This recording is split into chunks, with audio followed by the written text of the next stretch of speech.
Hi friends, good morning, good morning. Well actually it's almost 12 o'clock na po. Yan, kaya masyado na siyang mainit. So dahil magugulay ako, mag-harvest tayo ng kunting meron akong kunting green beans or Baguio beans na tinatawag yan sa atin. Hindi lang siya ganoon kadami. Yung dyan lang na side, pero tsaka magkukuha po tayo ng sayuti at lukwat. Yan. Tapos dito, tataniman ko pa muna ulit ng mga 2 puno pa ng kamatis kasi hinukay po siya ng ating mga manok na pasaway nung nakapasok. So, magtanim lang po ako sandali, friends. So, ayan friends, magtatanim lang tayo dito ng 2 puno. So, ibang variety naman to siya, friends. Ito yung mga maliliit, which is okay lang kasi yung mga manok, kumakain din yan sila ng mga kamatis. Ang dry ng lupa namin, friends. So, kailangan talaga lagyan ng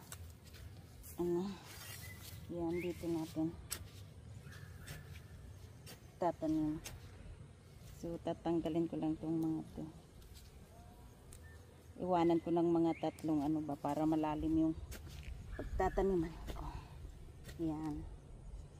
Mababaw pa yan. So, para yun na lang yung parang niya para matibay yung pundasyon ng mga ugat niya. Yan. Tapos, isa pa dito. Yan.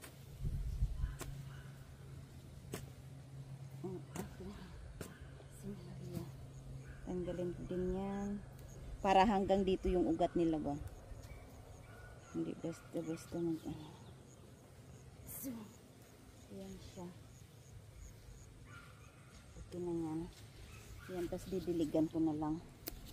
Yung iba pala, medyo mga malalaki na. Sandali. Diligan lang natin. So, tapos friends, ito yung ating mga green beans. Ano siya, bush lang siya, friend, hindi siya yung vines. So ayan, dapat nung kailan ko pa to kinuha, kaso ang dami ko bang kasing gulay. Meron akong repolyo, di ba, nung nakaraan, sa nakaraang video natin meron tayong repolyo. So madami pa rin akong repolyo. Ito para na tong labas niya, ano na siya, friends, chop suey. Ayan, parang chop suey na labas nito ng ating gulay. Madami-dami din tong green beans na to, friends. Ayan pa sa ilalim. Yan, ano lang sila. Ayun pa. So, diba, nag-ano na sa lupa.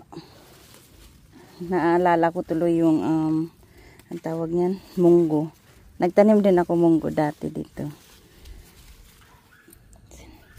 Munggo. So, ano ba yun? Okay, ito pa.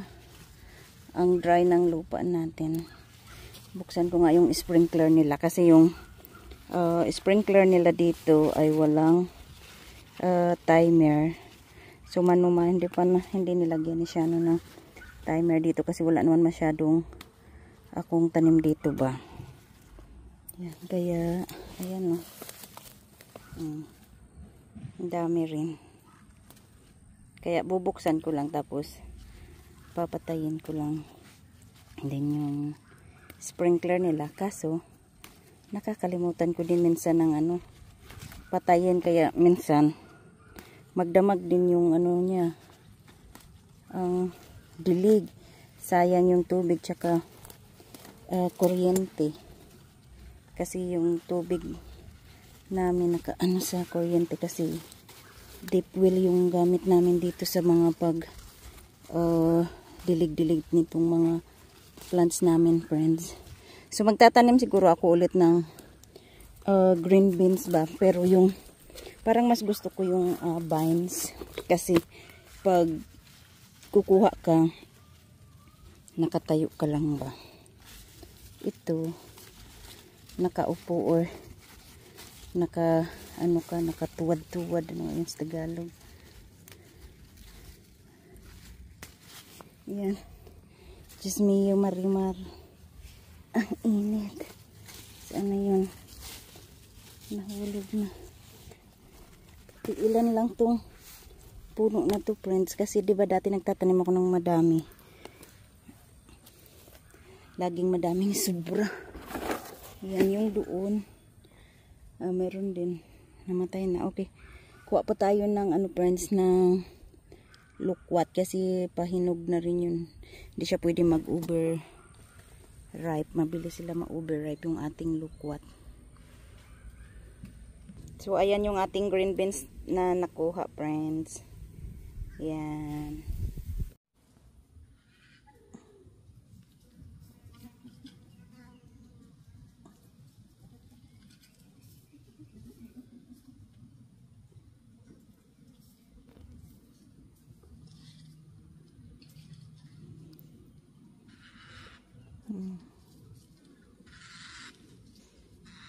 Tingnan niyo, friends, galit yung ibon.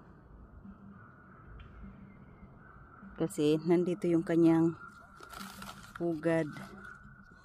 Ayan, yung nakikita niya sa loob. Ayan siya. Nagbabantay. So, kukuha lang tayo ng lukwat. Ayan. Ito pa. Ang ating lukwat. Ayan. Kukunin natin yung mga hinog. Kasi matamis ito siya, friends. Matamis siya. Oops! Nahulog na. Lagay natin sa ating basket. Ito po. Pag hindi siya hinog, friends. Pag hindi siya hinog na hinog, maasim siya, medyo maasim. So kailangan kukunin mo siya yung hinog na siya ba. Ito.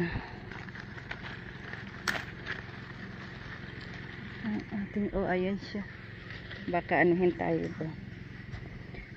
Ang ating lukwat.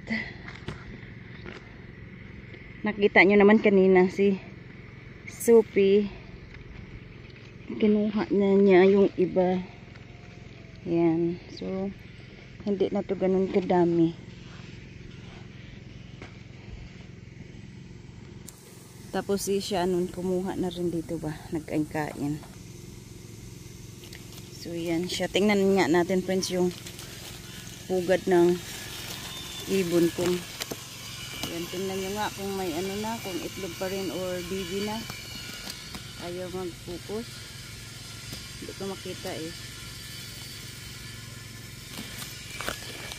Ayan talaga siya. Nagbabantay. Madami kami dito pugad na ganito sa mga puno-puno. Hindi naman namin kinukuha yung mga ang mga mga pugad nila. Pinapabayaan lang namin. Ayan ang malalaki. Malalaki ang ating. Ayan po. Malalaki sila.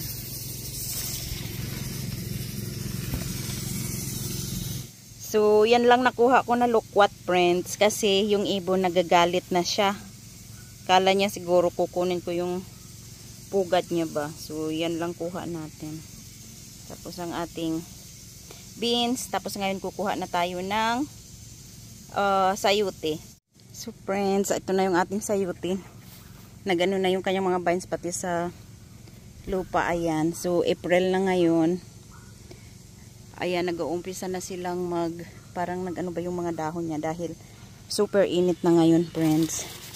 So, kukunin ko na sila lahat. Mabilis na po silang tumanda, friends. Yung parang pwede mo na silang pang tanim kaagad ng mga ilang linggo mo pa lang na nakuha. Yan. Ito medyo matanda na nga ito eh. Itong isa. So, kahit sa yung medyo pa lang. Ayan ganda. Kahit medyo maliliit pa lang ito, parang matanda na rin yan. Yan, matanda na yan. Yan, hanap tayo. Ito, madami pa sila. Mga maliliit. Ito rin, patanda na rin ito. Yan. Ayan, friends, dito. Kuhanin na natin itong dalawang to. Ito, perfect pa ito. Yan, mga ganyan. Tsaka ito. Yan, mukhang wala nang susunod na bunga nito, friends. So, we'll see. Kasi parang wala nang mga maliliit na ano ba. Tingnan. Ito pa pala. Yan, masyado pang maliit para kunin ko ngayon. So, baka ito na yung last harvest natin pag lumaki-laki yung mga yan. Pero okay lang. Madami na tayong na bigyan nito at na pagkinabangan. So, very thankful pa rin tayo. Ayan. Ang dami pa rin. Ayun. Dito, oh. Yan, pwede na yan. Mga yan. Hindi, parang ang liliit pa. Ayaw kukunin. So, yan. Madami pa ulit tayo. Harvest ulit. O, diba, nakakatuwa. Ang dami pa rin. Oh. Yan. Ang dami pa rin nilang bunga.